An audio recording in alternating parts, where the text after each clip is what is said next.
CM Revanth Reddy పర్యటన అడ్డుకోవడం అంటే తెలంగాణ అభివృద్ధిని అడ్డుకోవడమే అని Nizamabad rural MLA doctor Bhupath Reddy అన్నారు. ఆదివారం నిజామాబాద్ నగరంలో నిర్వహించిన మీడియా సమావేశంలో టీపీసీసీ అధ్యక్షుడు మహేష్ కుమార్ గౌడ్, ప్రభుత్వ సలహాదారు సుదర్శన్ రెడ్డితో కలిసి ఆయన మీడియాతో మాట్లాడారు. సీఎం పర్యటన అడ్డుకోవడం అంటే ముమ్మాటికి తెలంగాణ అభివృద్ధిని అడ్డుకోవడమని అన్నారు. దీనిని తీవ్రంగా ఖండిస్తున్నట్లు వెల్లడించారు.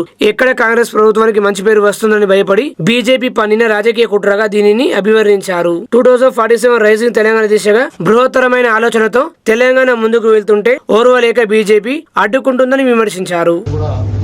రాష్ట్రానికి అడ్డుకోవడానికి ముఖ్యమంత్రి గారి పర్యటన, దాన్ని అడ్డుకుంటే తెలంగాణను అడ్డుకుందామని.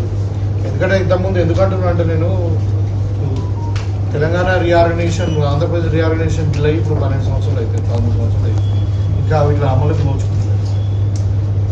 ముఖ్యమంత్రి గారు కలలు కన్నటువంటి అంటే ప్రాజెక్ట్స్ ఏదైతున్నాయి ఇప్పుడు మూసీ రివర్మెంట్ కానీ, అదేవిధంగా మెట్రో ఎక్స్టెన్షన్ కానివ్వండి, ఇంకా మన ఒక ఇరిగేషన్ ప్రాజెక్టు జాతీయ హోదా రావడం కానీ, అవుటర్ రింగ్ రోడ్డు సంబంధించిన ఇష్యూస్ కూడా ఇంకా అన్ని పెండింగ్లో ఉంది. అనుకునే స్థాయిలో ముందుకు పోతలేదు.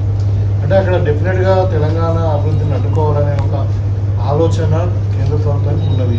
కాంగ్రెస్ పార్టీ ప్రభుత్వం ఇక్కడ ఉన్నది కాబట్టి మరి ఇక్కడ మంచి పేరు రావద్దు కాంగ్రెస్ పార్టీకి. తెలంగాణ అభివృద్ధి అయితే మనకి ఇంకా భవిష్యత్తులో ఇబ్బందులు అయితే అనే ఉద్దేశంలో రాజకీయ కోణంతోనే తెలంగాణ అభివృద్ధికి అడ్డుకోవడానికి బీజేపీ వారి కుట్ర పనులను మేము గట్టిగా భావిస్తున్నాం. దీన్ని తీవ్రంగా ఖండిస్తున్నాం.